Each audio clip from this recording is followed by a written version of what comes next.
Hi everybody, I'm David Hunt, owner of GameMasters Guild, and I'd like to welcome you to another episode of The Art of the Master. In today's episode, we're going to talk about something that just popped into my head last time I was making the previous episode of Art of the Master. Be sure to check it out right here. And that's going to be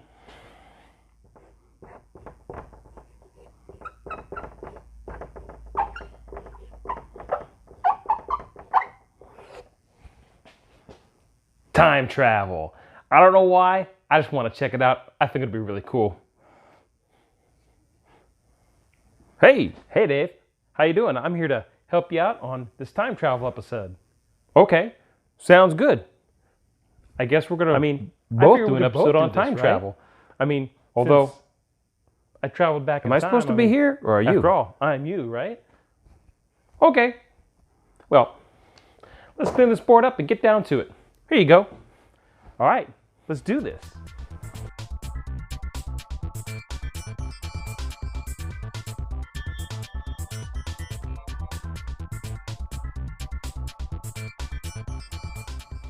Okay, so now we're going to look at time travel and how it might theoretically work in your game and the different types of time travel, at least according to me, and also too the differences and sometimes the problems that will occur between these different types of time travel. Now, the first type of time travel I like to call is the time travel classic. And this is the very traditional time travel where you see in the movies where you go back in time, you interfere in your past or the past of the world, and you change the present that you return to. For example, there's the ever popular, well, I travel back in time, kill Hitler, and return back to the future again. Or, I don't know, maybe you go back in time and invest a lot of money in, say, stocks, and you come back to the future, and now you're wealthy beyond all your wildest dreams. Now, of course, with this also comes a few problems too. And one of them is, well, the infamous grandfather paradox. That's where you go back in time, kill your grandfather, and return. But then again, if you go back in time and kill your grandfather, you won't be around to go back in time to kill your grandfather. Now, this is kind of a weird paradox and could cause problems. Although, I don't necessarily think it's so. Because if your timeline is moving forward, such as this, and at this point, you have a time machine, and you go back in time to this point, and you find a grandfather, and you kill him, well then what happens? You can't go back in time and kill your grandfather because you never exist? No, I think this isn't going to be any kind of weird loop. This is straight linear line. So one time, or you get one chance, I say, to have the timeline go forward. You invent the time machine, you go back, kill your grandfather, suddenly the timeline is completely readjusted, but you've erased yourself from it. So now, since you're not born, you don't build this time machine, but by killing your grandfather, you force him to die under mysterious circumstances at some point in his life. No one can explain it. Your father or your mother's not born, you are not born, and you don't invent the time machine. Which means now, time can continue on. No penalty, no foul. I see it like that. I don't see it as a weird paradox. Whether or not time really works like that, I don't know. I'm not trying to bang any of these theories on any particular movie or TV series. This is just kind of what I would do generally in my games. And this is how I make time travel make sense for me. So, in Time Travel Classic, you can go back, interfere in your own past, and you change the present that you return to. So we talked about the grandfather paradox, and I explained it away satisfactory enough for myself where I'm not too troubled by it. Now there are also other possibilities. You go forward in time, create a time machine, travel back to a certain point, change something, and then what happens is because you change that,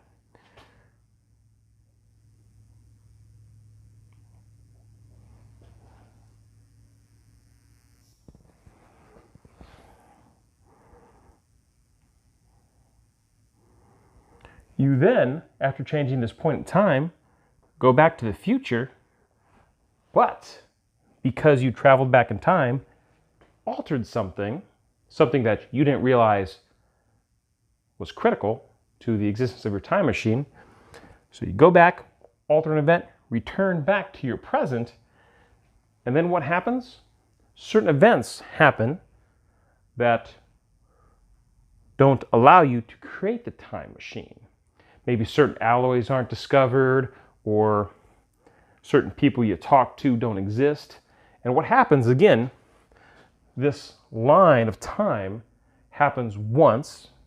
You are allowed to go back, alter an event, return, but as soon as you return, you hop out, your time machine is instantly gone. Because you have altered something. Whatever has altered here has had a whatever you altered here has had a ripple effect that travels up the timeline, and by the time you go back to your present, you catch up with this wave of altering time, and it corrects, and it changes, and suddenly you're in a new present with no time machine, and possibly no ability to go back and change it. Something else to look at too. Perhaps you have and this is in a few different TV shows right here, you have a linear set of time, and in the future, you create a time machine to go back, alter an event in the past, come back forward, and for whatever reason, either on this other end, either perhaps because you are the time traveler or anyone with you is a time traveler, and perhaps because you're jumping outside the timeline, you are sheltered by the effects of the change in time, which is convenient for a role-playing game. So that way, and also movies and TVs and books and stuff like that, because that way your players can go, whoa, it changed. Oh, I remember how it was. This is so crazy. It's more impactful and it's easier to pull off. But you get here and your players can see the changes that they have wrought, but they still have the time machine, so they can continue to go back, change, go forward, change, and the cycle repeats.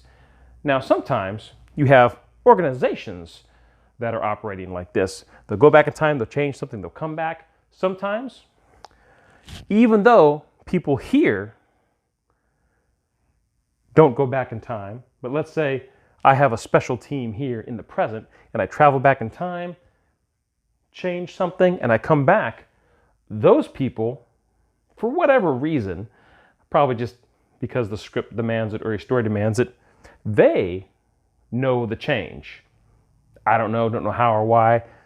They know that history has changed. Other people don't, because maybe because when this time wave comes up, again, their proximity and their association with time travel somehow magically allows them to continue to know what was changed in the past and what also is changed and unchanged in the future, or the present, their present.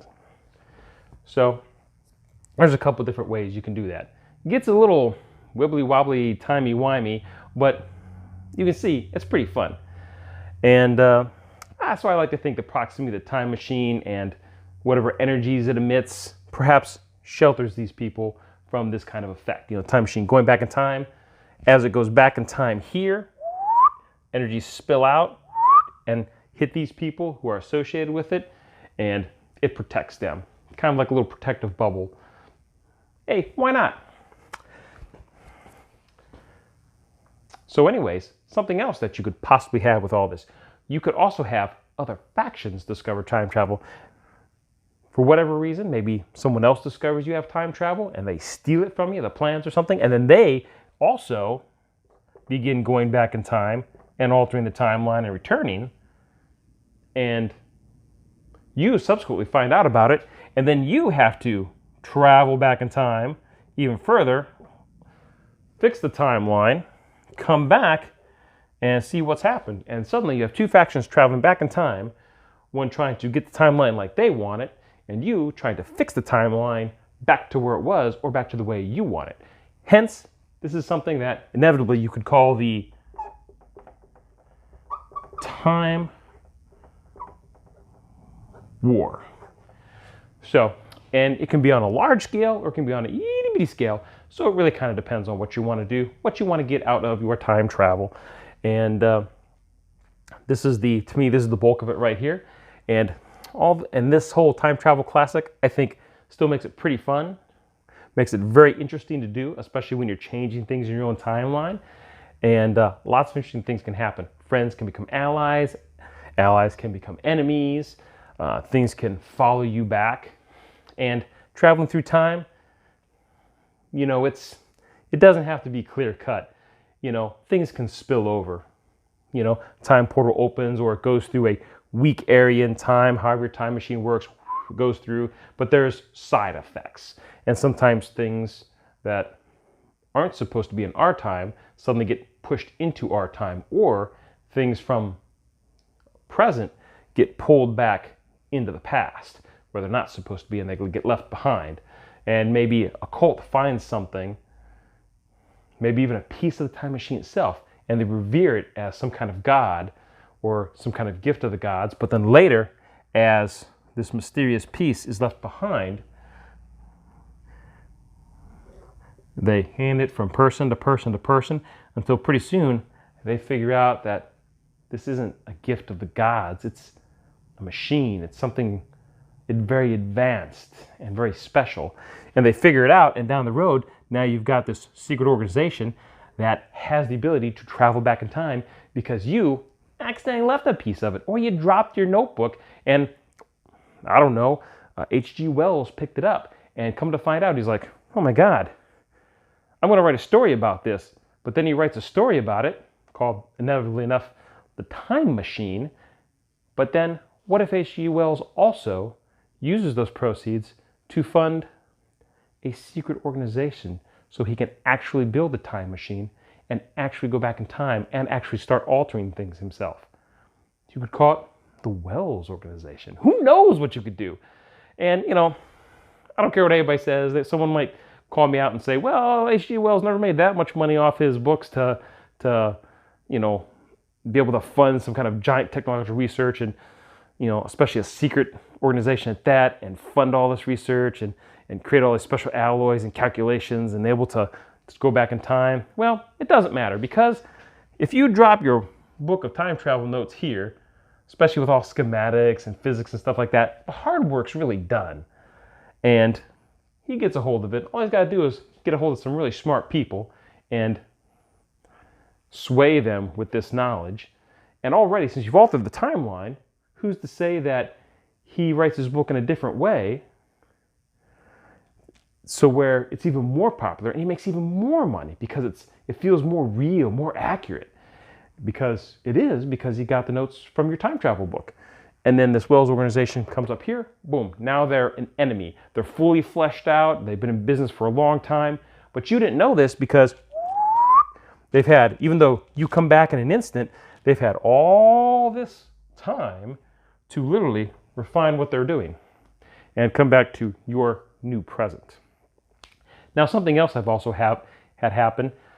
This is a good theme, or a recurring theme in the game Primeval. It's a BBC show, and it's all about time travel and dinosaurs. These anomalies open up, dinosaurs come out, they try to get the dinosaurs back to where they belong, back through the anomalies, through the time portals, and seal them off, and, you know, try not to kill the animals because they don't want to alter any kind of time, because sometimes very small effects, especially through time, can be vastly different and have severe consequences.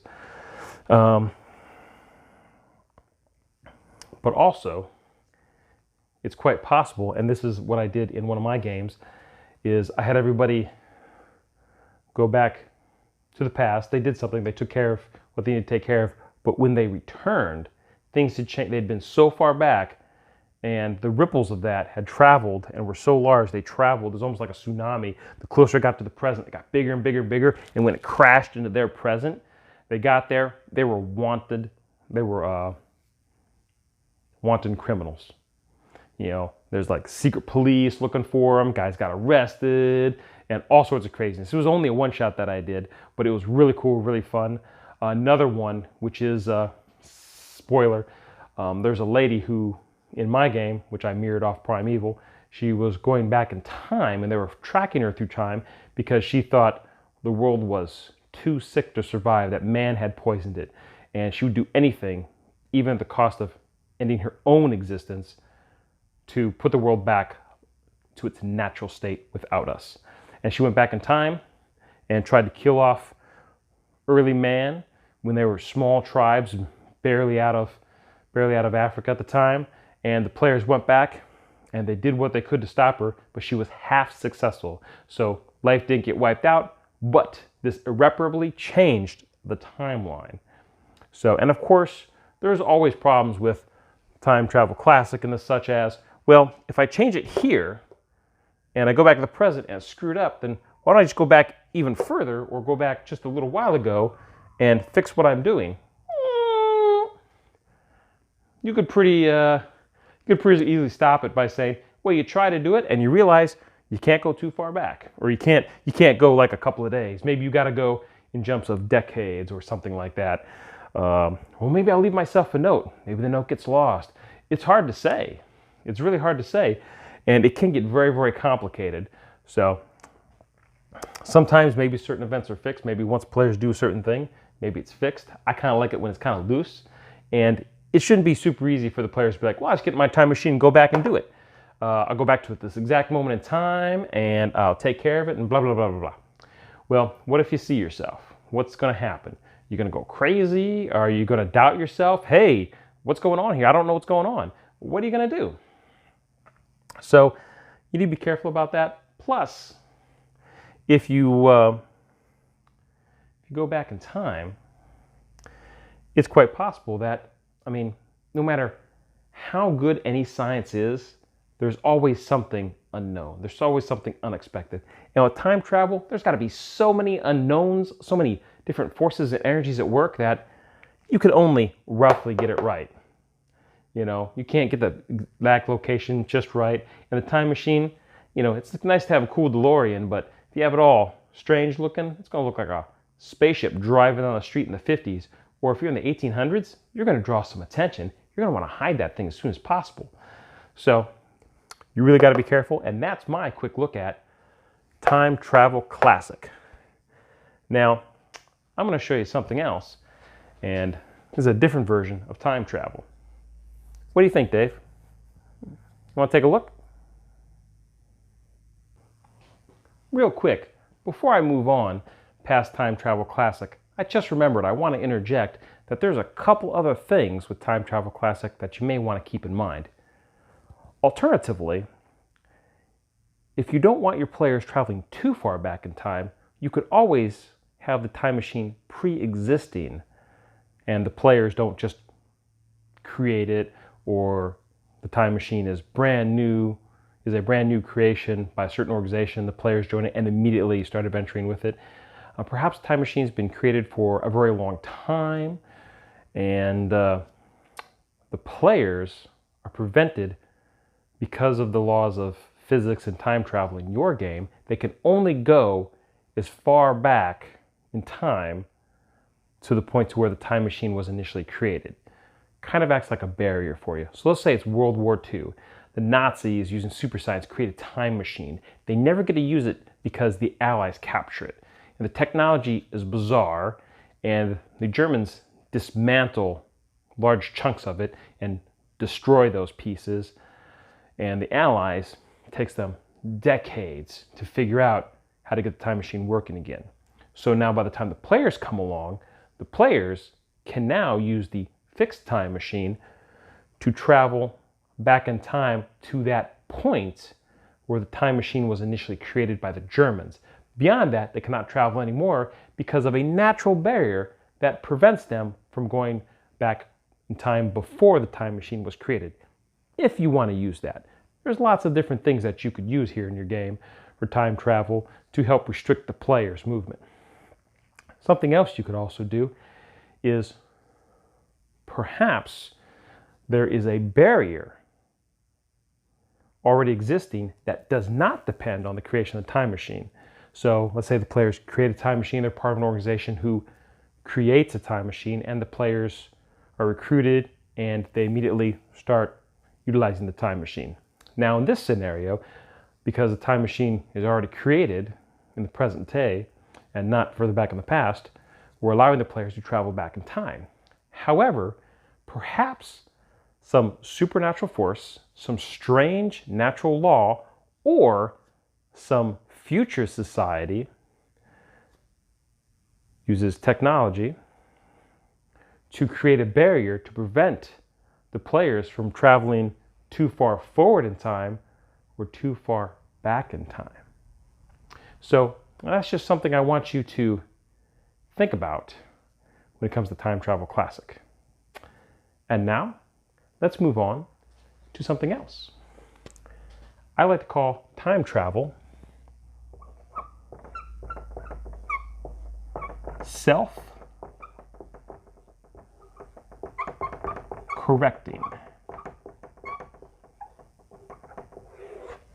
So, what is self-correcting time travel? Well, this is it. There is I'm going to specifically reference, there was a movie done in the late 80s, early 90s, remake of one of the other early remakes of H.G. Wells' Time Machine. And in this movie, the main character, he builds a time machine in his home. And he goes out to meet his wife. He's very excited. He goes out to meet his wife, and should be the happiest night of their life because I guess he's going to propose, buys her flowers, they go out.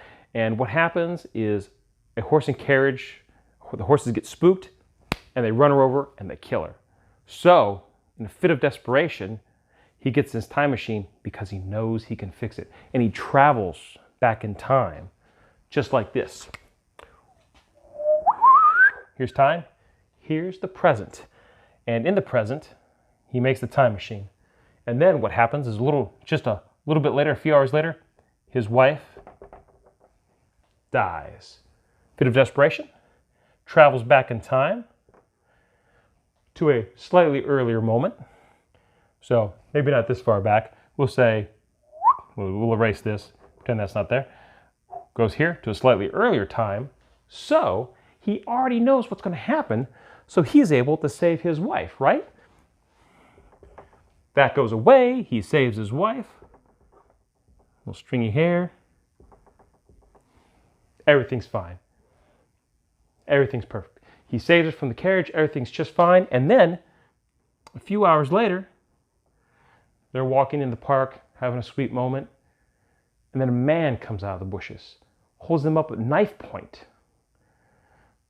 And he threatens them, and there's a tussle, and he kills her. It might have been a gun, I don't know. But either way, something happens, and he kills her. So now she's dead again.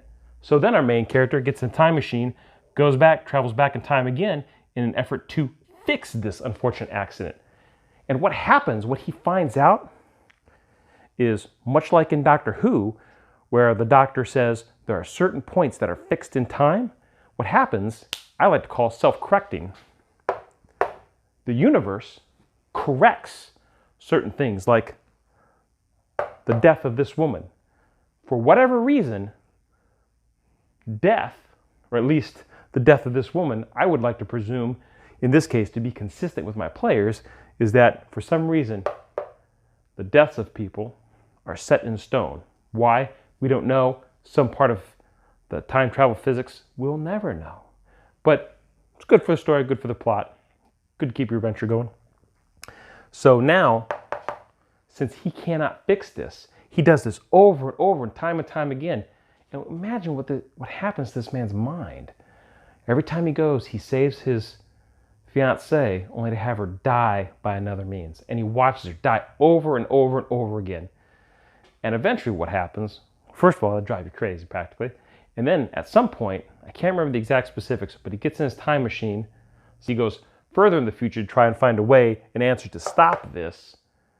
But then also, later on, he does get knocked unconscious and goes in the even further future where you can't even recognize man barely. But that's a story for another day. So anyways, time travel, self-correcting. So in here, time travel self-correcting.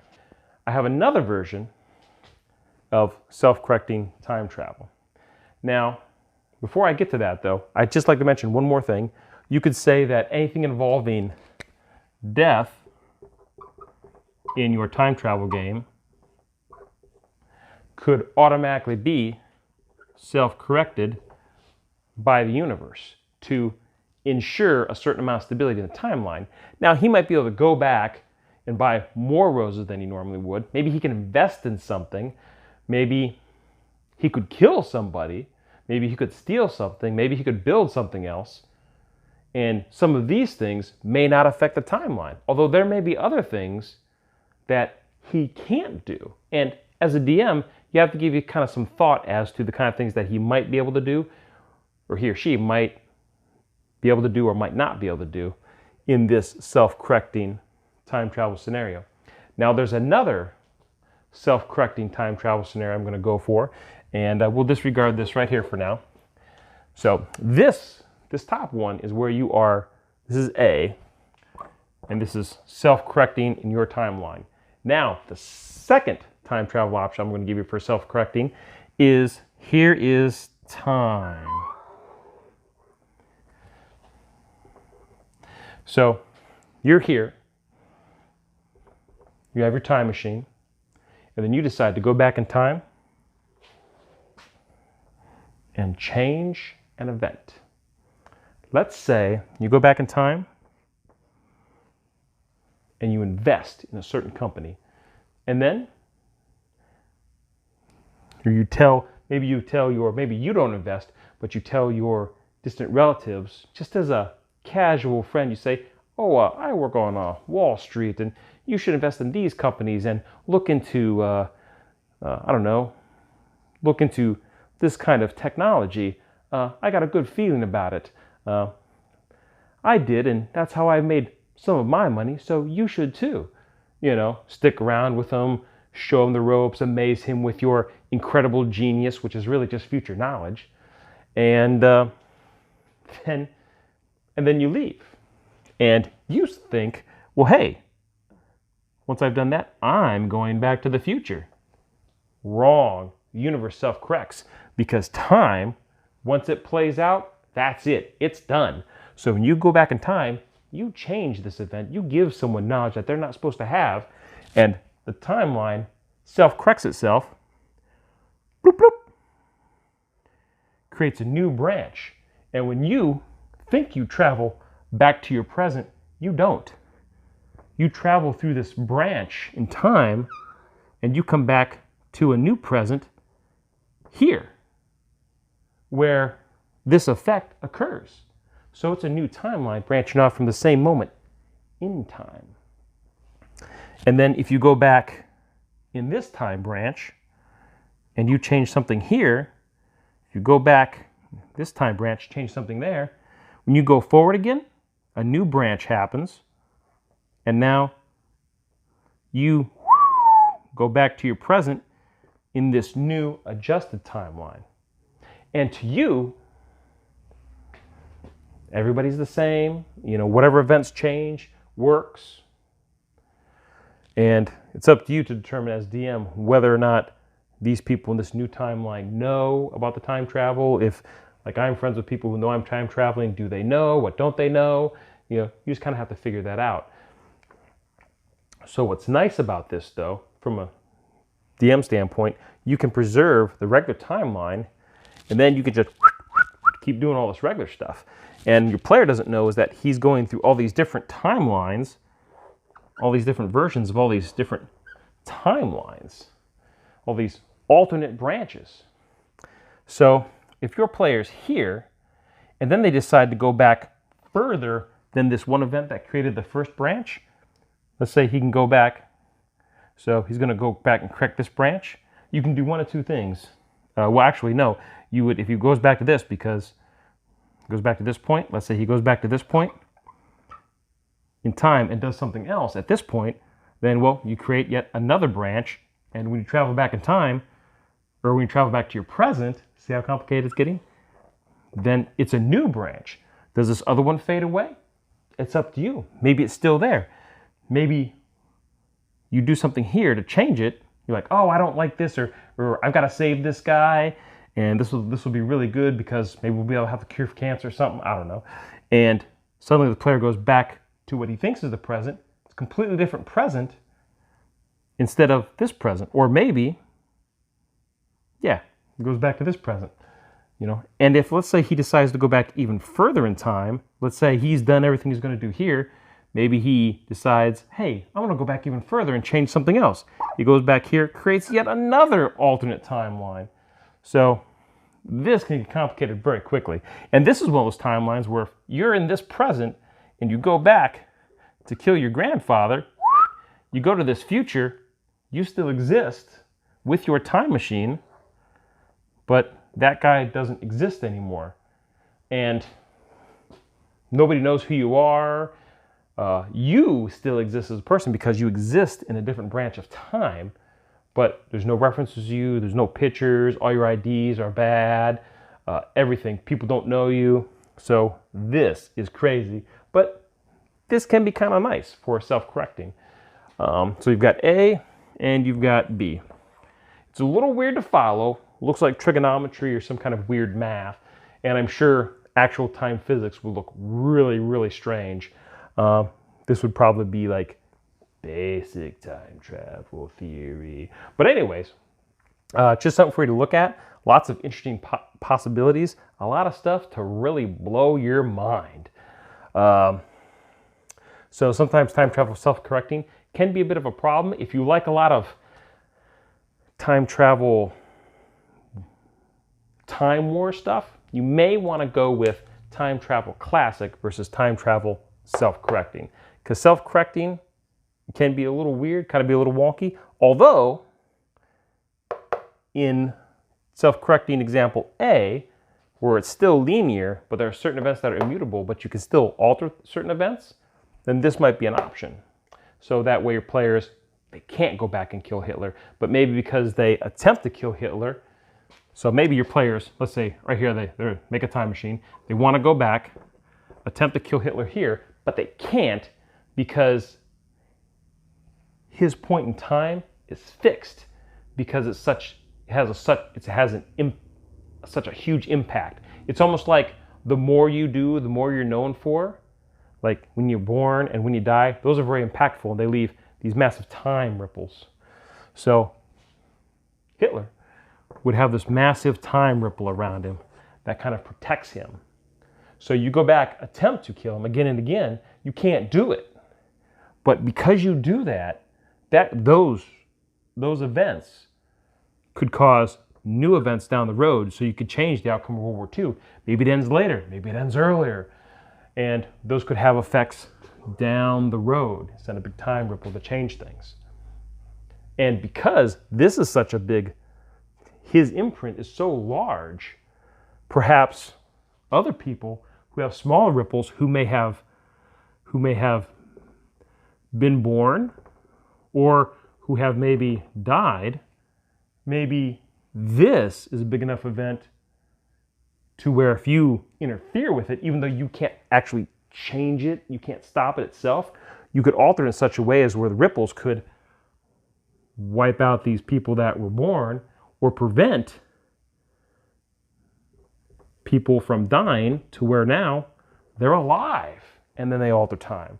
But you yourself cannot be like, well, I'll go back and kill Hitler. No, you'd have to go back further in time to go all the way back here and try to create events that can alter what this man does. And I'm not talking just going back and killing his mom, killing his grandma, killing a distant relative. No, it's going to have to be something different. It has to be gentle nudges on either side of the timeline to get things to work out just right to where this imprint is not as big anymore, where it becomes as small as one of these imprints in time, and you can adjust it and fix it. It's a little weird. You might have to watch this episode a few times, but I think I'm on to something. At least time travel in my games, one of the many ways that I like to do that. And it's fun. If you love time travel, you're going to have a blast. And also, too, one thing's for sure, never ever take any of this stuff too Seriously. Remember, you're playing a role-playing game. You're having fun with your friends. Well, that doesn't seem quite real. What do we do? Make a judgment call, man. Have some fun. Err on the side of players. Don't worry about it. Don't worry about it. But if you're going to do something complicated and weird like time travel, you should put some thought into it as to exactly how you want to run your time travel. Now, let's see. What else? I know. So, I had time travel self-correcting. There's also time travel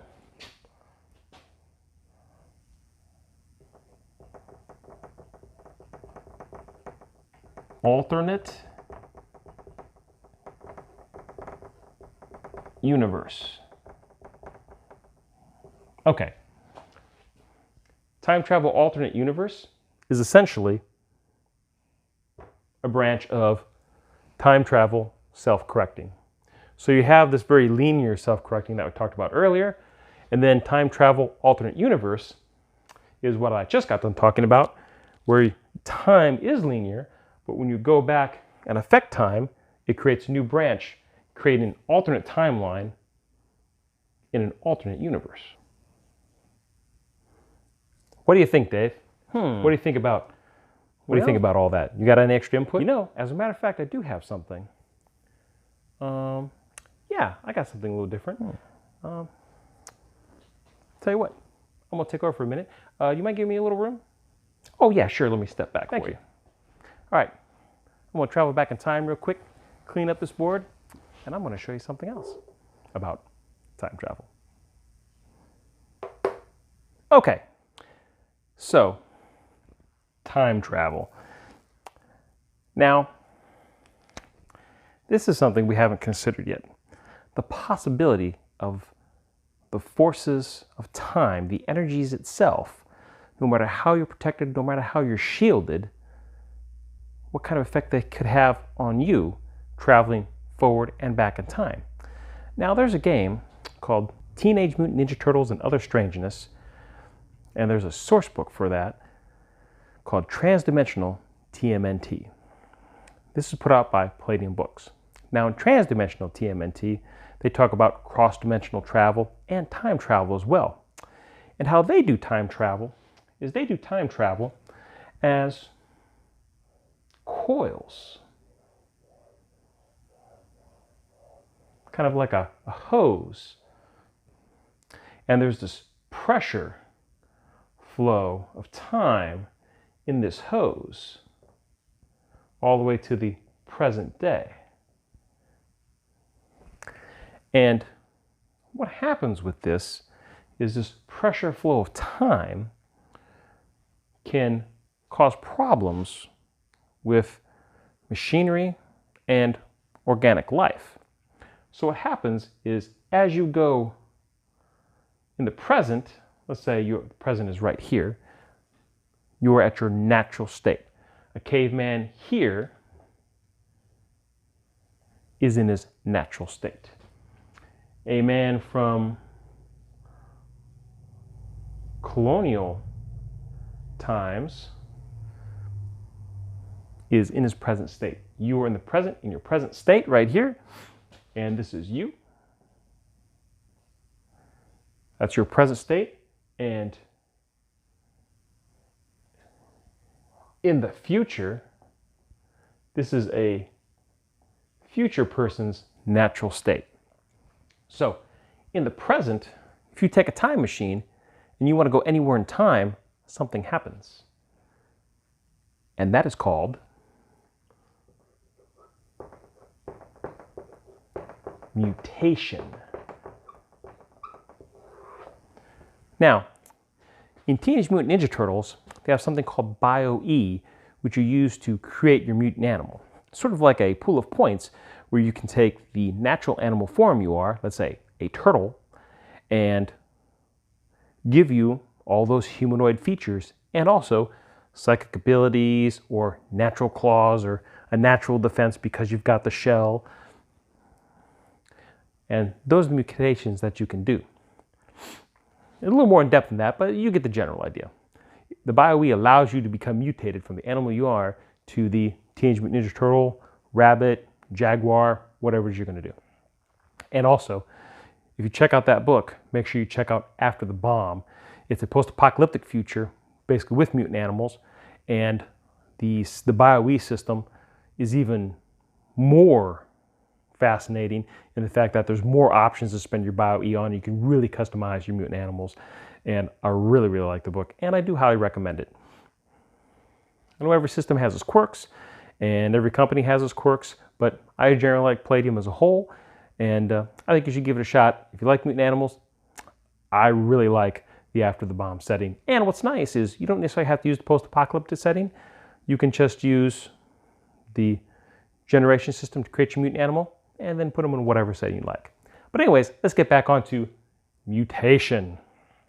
So if you travel back in time, you're traveling from the present point against this flow of time energy, and what happens is you start to degrade. The further back you go, the less time you can spend in colonial times, the less time you can spend in prehistoric times. And what can happen is you can actually devolve. You start losing this BioE that you once spent, or basically, even if you're not using that system, if you're using another system and you want to use this as one of your ideas, basically you can only spend so long there, and then you slowly start forgetting things, or you notice like, man, I feel slower or sluggish, or I'm hunched over more, or my eyesight's not as good, or maybe your hair's falling out, or maybe you're getting bulkier, or you feel like your skull's getting thicker. Why does my skull hurt? You're getting a bony ridge. Your Cro-Magnon or Neanderthal features are coming out. And at some point, you might not, if you stay too long in the past, either in colonial times or in, let's say, prehistoric times, you may even forget where you are from, or you may forget the ability to time travel. You might not know how to work the device anymore. You might stare blankly at it and go, I know it's easy, but I don't know what to do. No bit of flipping switches or getting other people to help will help you. And then at some point, you become stuck because you devolve to the point to where you devolve and you keep going until this is your natural state. Same thing with colonial times. This might not be as bad, and you might only be penalized slightly, but you'll devolve, if you stay here too long or you're stuck here, you devolve just enough to where this is your natural state. And from either place, if you travel forward in time, if you manage to return, or someone comes and gets you, you return back to your present, then time will again correct and you'll remutate. And it could be simple, it could be painful, it could happen all at once. It could take an excruciating 3 or 4 years, or maybe a decade, before you self-correct and you are back to your normal self in your present. Now, quite the opposite happens as you go forward in time. Perhaps you push now this mutation is more positive, because now you are going forward in time, and I say positive, it might not be positive for you, but perhaps in the far future, we slowly mutate because the ice caps melt, there's more water, and even though we have science technology, we spend more of our time in the water. Perhaps we evolve webbing between our fingers, better eyesight underwater, we become stronger swimmers, we can hold our breath longer. So then what happens as you're going forward, these natural evolutionary changes are sped up. They may be painful, it may happen instantaneously, it might happen over time, it might happen so gradually that you're just like, what is this? You might get a craving for fish, but at some point,